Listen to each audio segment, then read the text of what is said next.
यहाँ पर हम बात करें राजस्थान के क्रांतिकारियों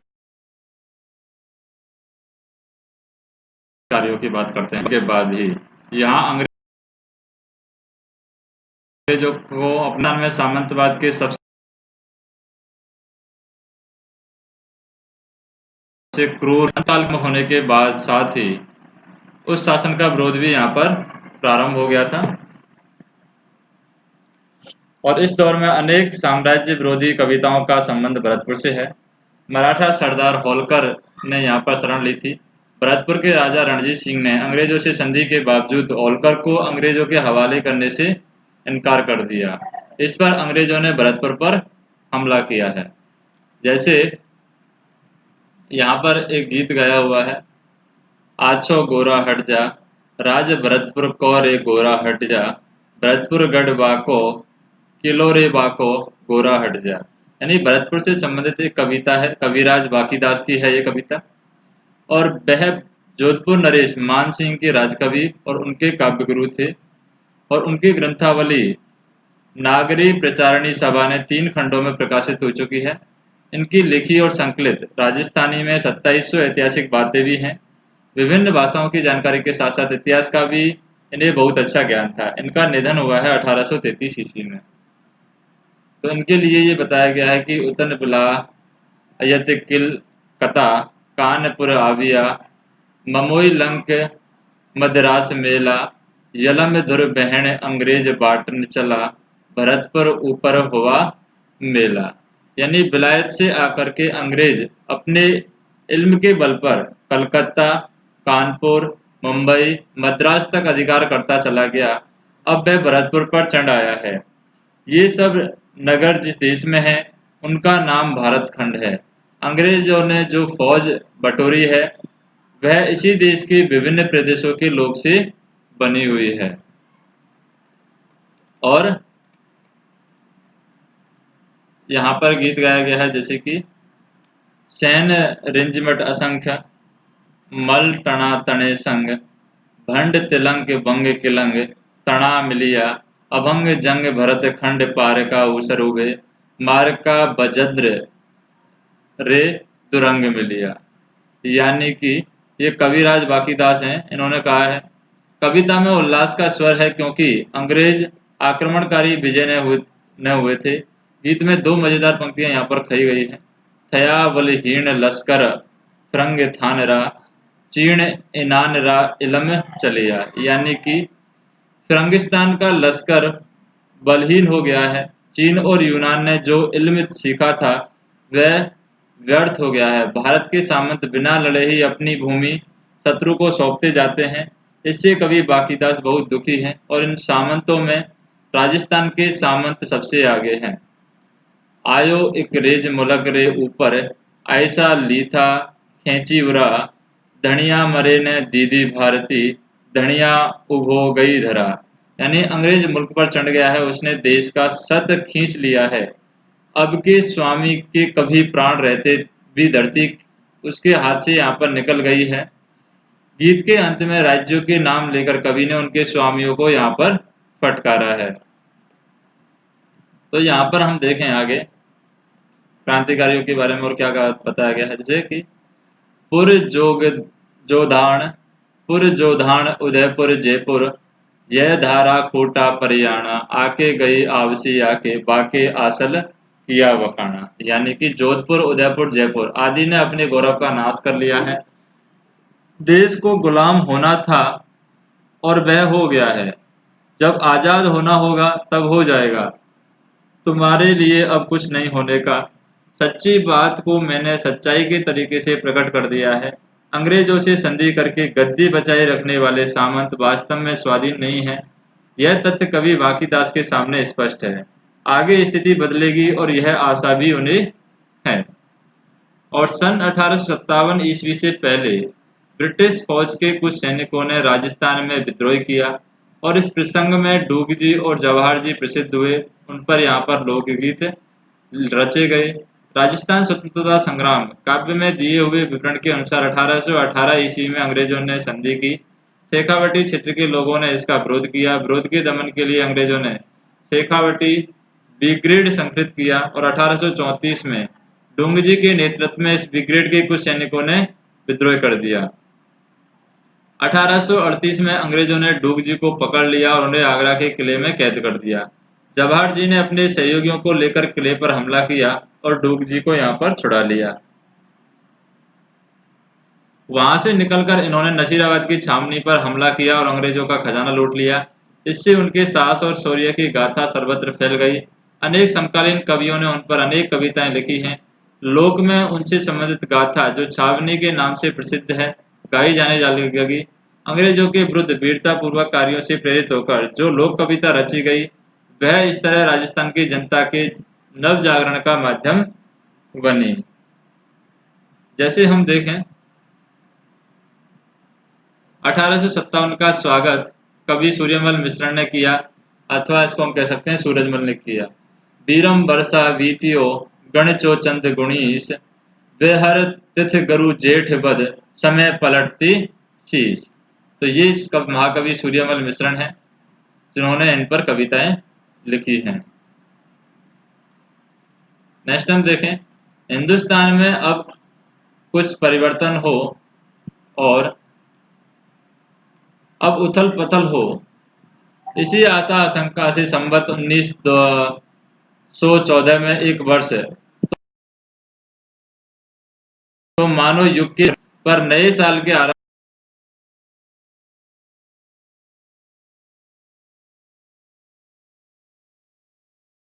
होते ही एकदम पलटा खाया। यहाँ पर संवत 1914 ईस्वी समाप्त हो सकता है और नए 1957 प्रारंभ हो सकता है। संभवतः जेठ वदी पंचमी वह दिन है जब युद्ध आरंभ हुआ था। काल सर्प ने अंग्रेजों को डसकर उस दिन पलटा खाया था। स्वाधीनता संग्राम शुरू होते ही किसी कवि की यह भावनात्मक प्रतिक्रिया इतिहास में अभूतपूर्व है। इसके बाद सूर्यमल जनता को संघर्ष के लिए प्रेरणा देते हुए दोहे लिखते हैं। सूर्यमल की उत्कृष्ट कृति वीर सतवई के संपादकों ने उसकी भूमिका में कवि पर सन 57 के संग्राम का प्रभाव स्वीकार करते हुए लिखा है कि जिस समय सतवई का निर्माण हुआ था उस समय देश में 1857 के विद्रोह की ज्वाला भड़क रही थी। सारा देश विदेशी सत्ता का तख्ता पलटने के लिए व्यग्र हो रहा था और गदरकालीन परिस्थिति का कवि पर बड़ा स्फूर्तिदायक प्रभाव पड़ा है। लोगों को प्रेरणा देने के लिए जो कुछ उन्होंने लिखा पढ़ी की है वह तत्कालीन परिस्थिति के दबाव के कारण पेचीदा रूप में हुई है। सूर्यमल स्वाधीनता संग्राम से प्रभावित होने वाले साहित्यकारों के अलावा उनके राजनीतिक संगठनकर्ता भी थे। सन 57 में बड़े सामंतों ने आमतौर पर अंग्रेजों का साथ दिया, छोटे सामंतों ने जनता का साथ दिया। देशी पलटनों के विद्रोही सैनिकों ने इन सामंतों का साथ लेकर अंग्रेजों से युद्ध किया और यह विशेषता आउवा के युद्ध में साफ दिखाई देती है। आउवा के संघर्ष पर रचे जाते हैं। यह स्वाभाविक था। एक गीत यूं शुरू होता है, बणिया वाली गोचर माए कालो गो दड़ी गो राजा जीरो भैया तो फरंगी लड़ियो काली टोपी रो हे ओ काली टोपी रो फरंगी फैलाव की थो काली टोपी रो। यानी आउवा की धरती पर फिरंगी यहाँ पर आदमका और उसको बाहर खदेड़ने के लिए गांव की गोचर में काले सिपाही डटे हुए हैं। फिरंगी का पक्ष लेकर उसके साथ हमारा राजा भी चढ़ाया और गोरी देह वाला यह फिरंगी निरंतर फैलाव करता जा रहा है। ऐसे में एक कवि गिरवरदान थे। उन्होंने आउवा के युद्ध पर 3 छप्प लिखे हैं और पहली पंक्ति है, बढ़ती चबधे बरस पड़े इल बेथ अपाए। यानी कि यहाँ सन 1857 में धरती पर जो उथल पुथल हुई उसकी ओर संकेत है। अंतिम पंक्ति है, आजाद हिंद करवा उमंग निडर आउवा नाथ रे। यहाँ पर कवि ने बड़ी सूझबूझ से आउवा के स्थानीय संघर्ष को सारे भारत की लड़ाई से जोड़ दिया है। नेक्स्ट हम बात करें यहाँ पर जैसे कि वंग भंग के बाद स्वदेशी आंदोलन ने यहाँ पर जोर पकड़ा। इसके साथ ही सशस्त्र क्रांति के प्रयास हुए। ये प्रयास राजस्थान में हुए। उनकी विशेषता यह है कि ये आरंभ में समाज सुधार और शिक्षा प्रसार से जुड़े रहे और क्रमशः उन्होंने किसानों को आधार बना करके जन आंदोलन का रूप ले लिया। यद्यपि उनका क्षेत्र सीमित था फिर भी उन्होंने देश के सामने यहाँ पर मिसाल रखी है। जैसे कि डोगजी जवाहर जी सीकर के थे इनके बारे में अगर हम बात करें, 1857 के स्वतंत्रता संग्राम में सीकर क्षेत्र के काका भतीजा डूगजी और जवाहरजी प्रसिद्ध देशभक्त हुए। डूगजी शेखावटी ब्रिगेड में रिसालेदार थे। बाद में वे नौकरी छोड़कर धनी लोगों से देश की आज़ादी के लिए धन मांगने लगे और धन नहीं मिलने पर उसने डाका डालना लगे और इस धन से वे निर्धन व्यक्तियों की सहायता करते थे। इन दोनों ने अपने साथियों की सहायता से कई बार अंग्रेज छावनियों को लूटा है। डूंग जी के साले भैरू सिंह जी डूंग जी को भोजन पर अपने यहाँ बुलवाया और वहां अत्यधिक शराब पिलाकर उसे पकड़वा दिया। अंग्रेजों ने उन्हें आगरा के दुर्ग में बंद कर दिया। डूंग जी की पत्नी की फटकार से जवाहर जी ने उन्हें छुड़वाने की प्रतिज्ञा की और कहा जाता है कि लोटिया जाट और कर्णा मीणा अपनी वीरता और बुद्धिमत्ता से डूंग जी को यहाँ पर छुड़वा लाए थे। तो ये डूंग जी और जवाहर जी हैं यहाँ पर। बीकानेर के पास गढ़सीसर में अंग्रेज फौज ने बीकानेर और जोधपुर राज्य की फौजों के साथ मिलकर डूंगजी जवाहर जी को घेर लिया। जवाहर जी तो भागकर बीकानेर रियासत के खीरखट्टा स्थान पर पहुंच गए और वहां महाराजा रतन सिंह ने उन्हें प्रेम पूर्वक रखा। डूंगजी जैसलमेर में गिरदड़ा की काकी मेड़ी पहुंच गए, जहां जोधपुर की सेना ने उन्हें छल पूर्वक कैद करके अंग्रेज सेना को सौंप दिया। इससे लोगों के असंतोष में ज्वाला भड़की और लोगों में असंतोष भड़क गया। अंग्रेजों ने डूंगजी के को वापस जोधपुर राज्य की सेना को सौंप दिया और जोधपुर के दुर्ग में ही डूंगजी का यहाँ पर निधन हुआ। फिर आते हैं लोठू जी निठारवाल सीकर के। लोठू जी निठारवाल सीकर के हैं। लोठू जी निठारवाल का जन्म जाट परिवार में 1804 में रिंगस में हुआ था। यहाँ से वह वहाँ के ठाकुर से अनबन होने के कारण अपनी बहन के पास बठौड़ में आ पहुंचे और यहाँ पर इनका संपर्क डूंगजी जवाहर जी से हुआ। फिर यहाँ पर देखें, जब डूंगजी को अंग्रेजों ने गिरफ्तार करके आगरा की जेल में बंद कर दिया तो लोठू ने बालू नाई, साकू कुमार और कर्णा मीणा आदि के साथ मिलकर डूंगजी को आगरा से रिहा करवाने की योजना बनाई। अंग्रेजों को चकमा देने के लिए अपने साथियों के साथ एक बारात के रूप में आगरा पहुंचे और अदम्य साहस का परिभाषा देते हुए डूंगजी को यहाँ पर रिहा करवा लिया। इसके बाद लोठू जी डूंगजी जवाहर जी के साथ अंग्रेज विरोधी गतिविधियों को अंजाम देते रहे और 1855 में उनकी मृत्यु हो गई। अमरचंद वाठिया जो कि बीकानेर के थे। देश के प्रथम स्वतंत्रता संग्राम जो कि 1857 में राजस्थान के प्रथम व्यक्ति जिन्हें ब्रिटिश सत्ता ने फांसी पर लटकाया था, वह राजस्थान निवासी अमरचंद भाटिया था, जो ग्वालियर में अपना व्यापार चलाता था। उन्होंने अपनी पूरी धन संपत्ति तात्या टोपे को देने का प्रस्ताव किया, जिससे वह आज़ादी की लड़ाई को चालू रख सके। यही कुर्बानी बाद में उसकी फांसी का कारण बनती है। विजय सिंह पथिक जो कि बिजोलिया के थे, यहाँ पर 1882 से 1954 की बात करें, विजय सिंह पथिक बिजोलिया के। भारत के प्रसिद्ध क्रांतिकारी भूप सिंह, जिसको विजय सिंह पथिक के नाम से जाना जाता है, इनका जन्म 1882 में ग्राम कुंडावली, जिला बुलंदशहर, उत्तर प्रदेश में हुआ था। इनकी कर्म भूमि राजस्थान थी। विजय सिंह पथिक वीर भारत सभा एवं राजस्थान सेवा संघ के संस्थापक एवं संपूर्ण भारत में किसान आंदोलन के जनक व चोटी के क्रांतिकारी थे। इनका गहरा संबंध बिजोलिया किसान आंदोलन से था। अजमेर में सशस्त्र क्रांति के क्रियान्वित एवं क्रांतिकारियों की भर्ती और प्रशिक्षण में महत्वपूर्ण भूमिका निभाई। साथ ही राजस्थान केसरी, नवीन राजस्थान, तरुण राजस्थान आदि समाचार पत्रों के माध्यम से राजस्थान में जनजागृति फैलाने में ये अग्रणी भूमिका इन्होंने निभाई है। फिर आते हैं अर्जुन लाल सेठी जयपुर के। राजस्थान में स्वतंत्रता आंदोलन के प्रसिद्ध स्वतंत्रता सेनानी और क्रांतिकारी अर्जुन लाल सेठी की जन्मभूमि जयपुर थी। अर्जुन लाल सेठी ने राजस्थान में सशस्त्र क्रांति और जन जागृति का अलग जगाया। सेठी ने जयपुर में सन 1905 में जैन शिक्षा प्रचारक समिति की स्थापना की और उसके तत्वाधान में वर्धमान विद्यालय और वर्धमान छात्रावास और वर्धमान पुस्तकालय चलाए, जो क्रांतिकारियों के प्रशिक्षण जो यहाँ पर क्रांतिकारियों के प्रशिक्षण के केंद्र थे। तत्कालीन जयपुर के महाराजा सवाई माधो सिंह द्वितीय ने उन्हें राज्य का प्रधानमंत्री बनाने की पेशकश की, किंतु राष्ट्र प्रेम के कारण उन्होंने यह कहते हुए इनकार कर दिया कि अर्जुन लाल नौकरी करेगा तो अंग्रेजों को भारत से कौन भगाएगा। सेठी में भावी क्रांति के लिए युवकों को तैयार किया। जोरावर सिंह, प्रताप सिंह, मणिक चंद्र, मोती चंद्र, विष्णुदत्त आदि क्रांतिकारी इन्हीं के विद्यालय से पढ़े हुए थे। सेठी हार्डिंग बम कांड और आरा हत्याकांड और काकोरी कार्यवाही से यहाँ पर संबंधित थे। अजमेर में रहते हुए शूद्र मुक्ति, स्त्री मुक्ति, महेंद्र कुमार आदि पुस्तकें लिखी। इन्होंने हिंदू मुस्लिम एकता स्थापित करने का भी यहाँ पर प्रयास किया है। फिर आते हैं केसरी सिंह बारठ, जो कि शाहपुरा के थे। राजस्थान के प्रसिद्ध कवि एवं क्रांतिकारी केसरी सिंह बारठ की जन्मभूमि शाहपुरा एवं कर्मभूमि कोटा रही है। इनका जन्म 1872 में शाहपुरा रियासत के देवपुरा नामक गांव में हुआ था।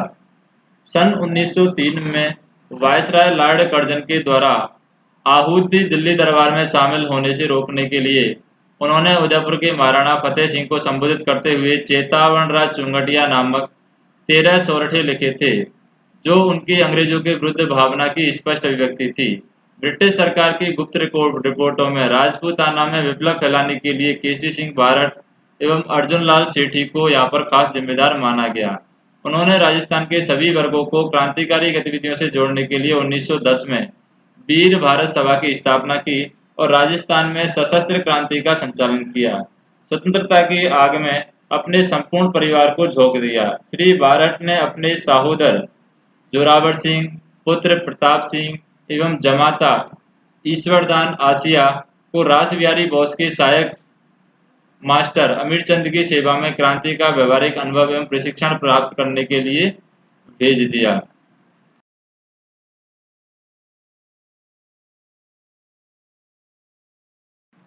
देखिए, कर देने वाले क्रांतिकारी कवि केसरी सिंह अगस्त 1941 की अंतिम यहाँ पर सांस लेते हैं। फिर आते हैं कुंवर प्रताप सिंह बारठ, शाहपुरा में है। 1893 में शाहपुरा में जन्मे कुंवर प्रताप सिंह को देशभक्ति विरासत में मिली थी। इनके पिता केसरी सिंह बारठ एवं चाचा जोरावर सिंह बारठ प्रसिद्ध क्रांतिकारी थे और क्रांतिकारी मास्टर अमीरचंद से प्रेरणा लेकर के देश को स्वतंत्र करवाने में जुट गए थे।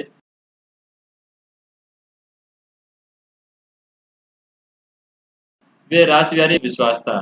प्रताप सिंह बारठ, तो यहाँ पर रासबिहारी बोस का प्रताप सिंह पर बहुत विश्वास था। प्रताप सिंह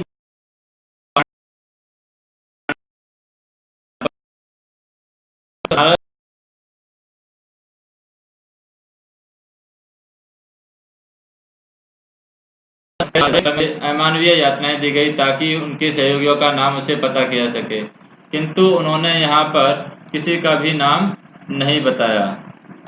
उसके बाद में हम देखते हैं यहाँ पर नेक्स्ट जो क्रांतिकारी आते हैं राजस्थान के।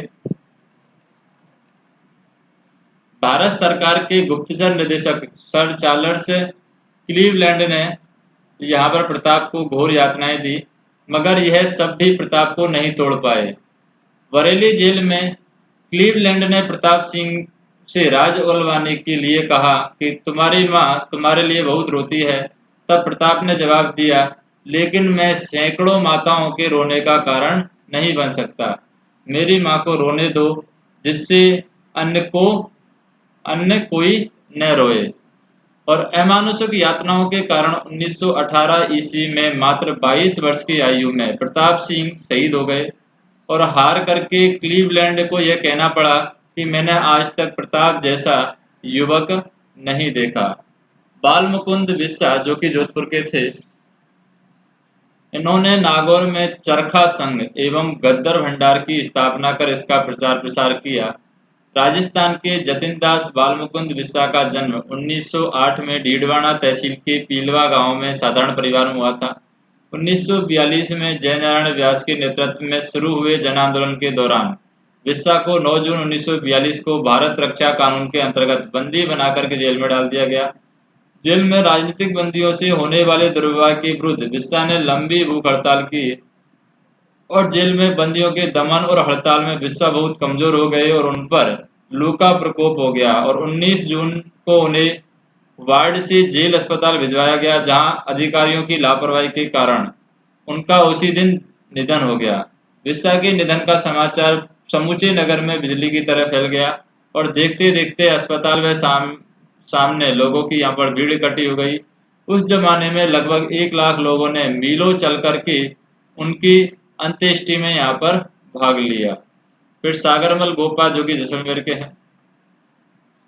जैसलमेर में जन्मे सागरमल गोपा जीवन पर्यंत अपनी जन्मभूमि के दुखों को दूर करते रहे। इन्होंने अत्याचारी और निरंकुश राजशाही का कड़ा विरोध करके जैसलमेर राज्य में राजनीतिक चेतना उत्पन्न करने के साथ साथ शिक्षा प्रसार पर विशेष जोर दिया।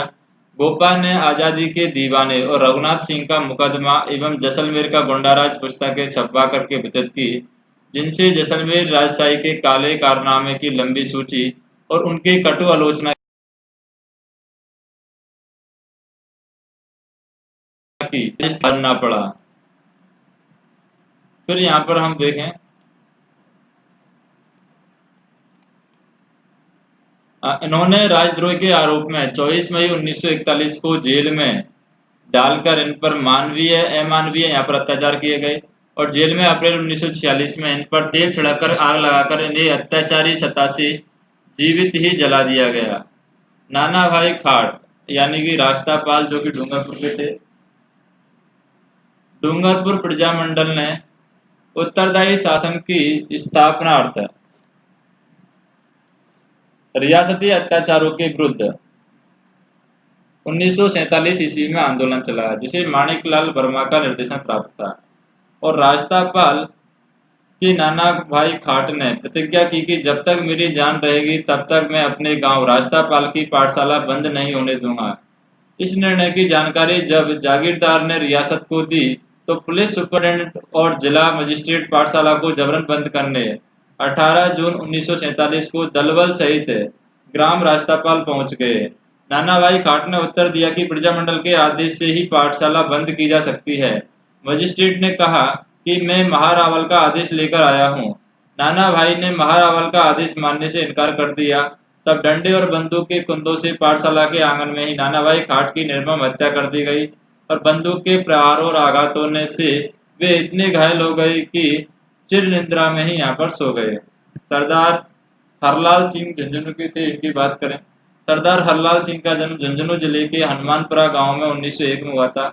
सरदार हरलाल सिंह अशिक्षित थे। हरलाल सिंह ने रियासती एवं जागीरदारी जुल्मों को डटकर विरोध किया। किसान और प्रजामंडल आंदोलनों में इन्होंने सक्रिय भूमिका निभाई। विद्यार्थी भवन झुंझुनू की स्थापना कर इन्होंने राजनीतिक और सामाजिक गतिविधियों का केंद्र बनाया। इसी केंद्र में उन्होंने किसान आंदोलन का संचालन किया। कुशल नेतृत्व के कारण उनके सहयोगियों ने उन्हें सरदार उपाधि दी थी। कप्तान दुर्गा प्रसाद नीम का थाना की बात करें यहाँ पर। कप्तान दुर्गा प्रसाद चौधरी का जन्म 1905 में नीम का थाना में हुआ था। इनकी प्रारंभिक शिक्षा अर्जुनलाल सेठी की वर्धमान पाठशाला में तथा उसके उपरांत सांभर और कानपुर में हुई और चौधरी ने राजस्थान सेवा संघ के अंतर्गत बिजोलिया में कार्य किया और 1930 में स्वाधीनता आंदोलन में यहाँ पर ये चौधरी हैं। 1903 में स्वाधीनता आंदोलन में शामिल हो गए और 1930 से 1947 तक राष्ट्रीय आंदोलन में भाग लेने के कारण अनेक बार ये जेल गए हैं। और दुर्गा प्रसाद चौधरी ने एक पत्रकार के रूप में अपनी पहचान बनाई। इन्होंने अजमेर और जयपुर में प्रकाशित दैनिक नवज्योति का लंबे समय तक संपादन किया है। जानकी देवी बजाज सीकर के हैं। इन्होंने क्या किया, इनका जन्म लक्ष्मणगढ़ के सेठ गिरधारी लाल जाजोदिया के यहाँ 1893 ईस्वी में मध्य प्रदेश के जावरा कस्बे में हुआ था। 1902 में जमनालाल बजाज के साथ जानकी देवी का यहाँ पर विवाह होता है। इन्होंने ससुराल वर्धा में रहना पड़ा। सर्वप्रथम जानकी देवी ने जड़ परंपराओं को तिलांजलि दी और तभी खुलकर के सत्याग्रह में भाग ले सकी। बजाज जी के देहांत के बाद इनको गौसेवा संघ की अध्यक्ष बनाया गया। ये जयपुर प्रजामंडल के 1944 के अधिवेशन की अध्यक्षता चुनी गई। अंजना देवी चौधरी की बात करें जो कि सीकर की हैं। इनका जन्म 1897 में सीकर जिले के श्री माधोपुर में एक मध्यम वर्गीय अग्रवाल परिवार में हुआ था। इनका विवाह 1911 में रामनारायण चौधरी से हुआ। अपने पति की इच्छा के अनुसार 20 वर्ष की आयु में पर्दा प्रथा त्याग कर राष्ट्रीय स्वतंत्रता संग्राम में सहयोग करने का संकल्प उन्होंने किया। 1921 से 24 में मेवाड़ बूंदी राज्यों की स्त्रियों में राष्ट्रीयता समाज सुधार की भावना का बढ़ावा दिया और उसके साथ सत्याग्रह का कार्य किया। चाहे दलितोत्थान का कार्य रहा हो या अन्य रचनात्मक कार्य, इन्होंने अपने पति का भरपूर साथ दिया। ये समस्त रियासती जनता में गिरफ्तार होने वाली पहली महिला थी। रतन शास्त्री जयपुर के थे, इनकी बात करें हम। इनका जन्म 15 अक्टूबर 1912 में खाचरोद में रघुनाथ जी व्यास के यहाँ पर हुआ था। इनका विवाह हीरालाल शास्त्री से हुआ। सन 1929 में ग्राम सेवा, ग्रामोत्थान और जनसेवा के उद्देश्य से वनस्थली में इन्होंने हीरालाल शास्त्री के द्वारा लड़कियों की शिक्षा के लिए स्थापित जीवन कुटीर कार्यक्रम में पूरा सहयोग प्रदान किया। रतन शास्त्री ने सन 1939 में जयपुर राज्य प्रजामंडल के सत्याग्रह आंदोलन में सक्रिय रूप से भाग लिया और सन 1942 में भारत छोड़ो आंदोलन में भूमिगत कार्यकर्ताओं और उनके परिवारों की यहाँ पर सेवा की। रमा देवी जयपुर की हैं, इनकी बात करें। इनका जन्म जयपुर में वेद गंगा साय के घर हुआ था। इनका विवाह 7 वर्ष की उम्र में ही हो गया था और 11 वर्ष की छोटी आयु में ये विधवा हो गई। बाद में गांधी विचारधारा रखने वाले नेता लादूराम जोशी से इनका पुनर्विवाह हुआ और विवाह के बाद इन्होंने खादी पहनना शुरू कर दिया और नौकरी छोड़ पति के साथ राजस्थान सेवा संघ का कार्य किया। बिजोलिया आंदोलन के समय पंडित लालू दयाल जोशी की पत्नी रमा देवी 1931 में बिजोलिया गई, जहां उन्हें गिरफ्तार कर लिया गया। उन्हें वहां से निकल जाने को कहा, किंतु उनका जवाब था कि जब तक किसानों पर अत्याचार बंद नहीं होंगे मैं यहाँ आती रहूंगी। और इन्हें वहां के कोतवाल ने अपमानित किया, पिटाई की, किंतु वे दृढ़ रही। 1930 से 1932 ईस्वी में सत्याग्रह एवं सविनय अवज्ञा आंदोलन में इन्होंने भाग लिया और फिर यहाँ पर जेल भी गई। फिर यहाँ पर बात करें हम कालीबाई, जो डूंगरपुर की थी। डूंगरपुर जिले के गांव रास्तापाल की निवासी भील कन्या कालीबाई रास्तापाल की पाठशाला में पढ़ती थी और जून 1947 में डूंगरपुर महारावल के फरमान के बावजूद जब रास्तापाल की पाठशाला बंद नहीं की तो पुलिस सुपरिटेंडेंट और मजिस्ट्रेट दल बल सहित पाठशाला बंद करवाने पहुंचे। जब पुलिस ने पाठशाला बंद कर उनकी चाबी उनके सुपुर्द करने का आदेश दिया तो प्रजामंडल कार्यकर्ता नानाभाई खाट ने मना कर दिया। इन पर सिपाहियों ने नानाभाई खाट की पिटाई कर अध्यापक सिंगाबाई को ट्रक से बांधकर घसीटना यहाँ पर शुरू थी। जब उसने अपने गुरु सेगाबाई को ट्रक के पीछे घसीटते देखा तो वो भीड़ को चीरती हुई ट्रक के पीछे दौड़ पड़ी और चिल्लाने लगी, मेरे गुरुजी को कहाँ ले जा रहे हैं। और ट्रक को रुकते देख उसने सिपाहियों को चेतावनी की परवाह किए बिना दराती से सेगाबाई के कमर से बंधी रस्सी काट दी, मगर तभी पुलिस की गोलियों ने कालीबाई को छलनी कर दिया। 18 जून 1947 की बात है। अंत में अपने गुरु को बचाने के प्रयास में कालीबाई ने 20 जून 1947 को दम तोड़ दिया और रास्तापाल में उनकी स्मृति में एक स्मारक आज भी बना हुआ है। किशोरी देवी की बात करें हम। सरदार हरलाल सिंह की पत्नी किशोरी देवी ने अपने पति के साथ मिलकर के शेखावाटी क्षेत्र में जागीर प्रथा के विरोध में राष्ट्रीय आंदोलन में भाग लिया और सिहोट के ठाकुर मान सिंह द्वारा सोतिया का बांस नामक गांव में किसान महिलाओं के साथ किए गए दुर्व्यवहार के विरोध में सीकर जिले के कटरातल नामक स्थान पर किशोरी देवी की अध्यक्षता में एक विशाल महिला सम्मेलन 1934 में आयोजित किया गया, जिसमें क्षेत्र के लगभग 10,000 महिलाओं ने यहाँ पर भाग लिया।